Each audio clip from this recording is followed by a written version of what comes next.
Sir எல்லாம் check பண்ணிட்டேன். பக்கா அக்ரிமெண்ட் சார். ஒரு long term business. Tie up பண்ற அளவுக்கு ஜென்யூன் அக்ரிமெண்ட்.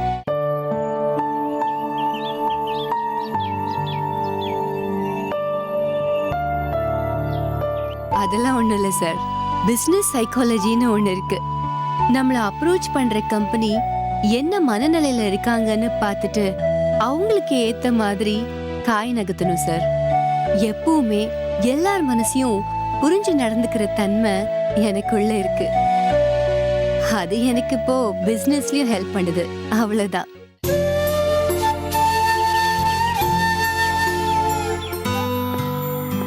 சார், எல்லாரும் கிளம்பிட்டாங்க. டிரைவர் மட்டும்தான் இருக்கிறாரு. உங்க ப்ரோக்ராம் என்னன்னு சொன்னீங்கன்னா அப்படியே என்ன ஏதுன்னு நான் பிளான் பண்ணிடுவேன். இந்த அக்கௌண்ட்டை மட்டும் செக் பண்ணிட்டா நம்ம கிளம்பிடலாம். சார், அது இல்லை சார். நான் உங்க கூட வேளச்சேரி வரைக்கும் வந்து சைட்டை பார்த்துட்டு போகலான்னு நினைச்சேன். அப்போ வெயிட் பண்ணுங்க, போகலாம். சரிங்க சார். சார், எல்லா அமௌண்ட்டுமே கிளியர் பண்ணியாச்சு.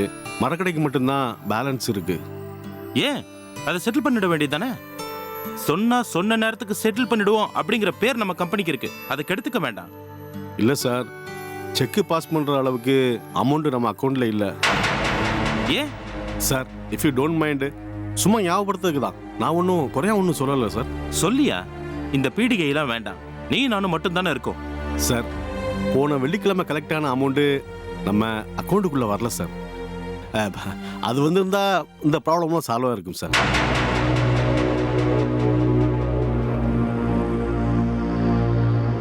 ஓ, அப்படி ஆயிடுச்சா? பரவாயில்ல சார். அதான் நான் உங்ககிட்ட சொல்ல வேணான்னு நினச்சேன். சரி, இது சமாளிச்சிடலாமா? மரக்கடிக்கு ஒரு 10 நாள் கழிச்சு பணம் கொடுத்துடலாமா? கிரெடிட் வைக்கிறதுல ஒன்றும் சிக்கல் இல்லை சார். ஆனால் வேளச்சேரி சைட்டுக்கு நம்ம விட்டுவாங்க வண்டி இருக்கு. ஸோ 2 செக்கும் சேர்ந்துச்சுன்னா அவரால் தாங்க முடியாதுன்னு நினைக்கிறேன். அப்போ இன்னைக்கே கொடுக்கணுமா? பரவாயில்ல சார். நாம என்ன பண்ணலான்னு யோசிக்கலாம் சார்.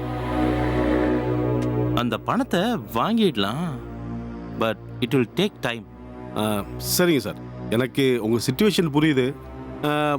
மேடம் ஏதோ ஈசிஆரில் ஃப்ளாட் வாங்குறதுல ரொம்ப தீவிரமாக இருந்தாங்க.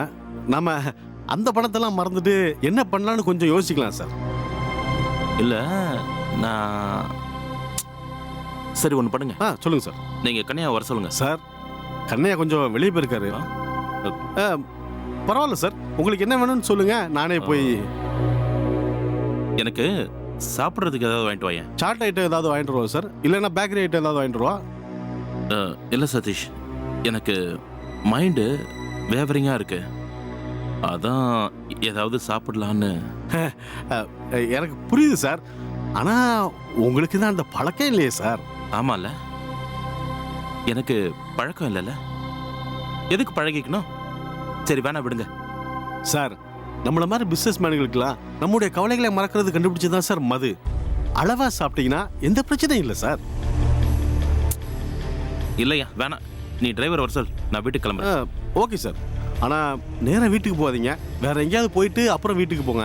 ஏன்னா வீட்டுக்கு போனால் தேவையில்லாத பிரச்சனைகள் வர வாய்ப்பு இருக்கு சார். நான் வேணா ஒரு யோசனை சொல்லட்டுமா சார்? மதுக்கு இன்னொரு பேர் மருந்து சார். அளவா சாப்பிட்டீங்கன்னா அது மருந்து சார். நான் வேணா உங்களுக்கு வாங்கி கொடுத்துட்டு போறேன். நீங்க அளவா சாப்பிட்டு ரிலாக்ஸா வீட்டுக்கு போங்க. இல்லை சதீஷ், வேண்டாம். சண்டை எப்பவும் வர்றதானே, அதுக்கு பயந்துக்கிட்டு ஒரு புது பழக்கத்தை பழக வேண்டான்னு பார்க்குறேன். வேண்டாம். சரி, ஓகே சார். ஆனால் மறுபடியும் தப்பான முடிவு எடுக்கிறீங்கன்னு நினைக்கிறேன் சார். ஒரு நாள் சாப்பிட்றதுல அது பழக்கமாக இருக்கிறதுல எனக்கு நம்பிக்கை இல்லை சார். ஆனால் உங்களுக்கு நம்பிக்கை இருந்துச்சுன்னா உங்களுக்கு கான்ஃபிடென்ட் இல்லைன்னு நினைக்கிறேன் சார். சார், இன்னைக்கு குடிக்கணும்னு தோணுச்சுன்னா இன்னைக்கே குடிச்சிடணும் சார். நான் குடிக்கிறத நீ ஏன் ஃபோர்ஸ் பண்ற சார்? ஐயோ, என்ன சார், ஃபோர்ஸ்லாம் ஒன்றும் இல்லை சார். அளவான மது மனசோட திறவுகோல் மாதிரி சார். இப்போ நீங்கள் குடிச்சிட்டு போனீங்கன்னு வைங்க, மேடத்தில் கொஞ்சம் ஈஸியாக பேச முடியும். நீங்கள் குடிச்சிட்டு போனதுனால ஒருவேளை அவங்களே அந்த பணத்தை திருப்பி தர வாய்ப்பு இருக்குல்ல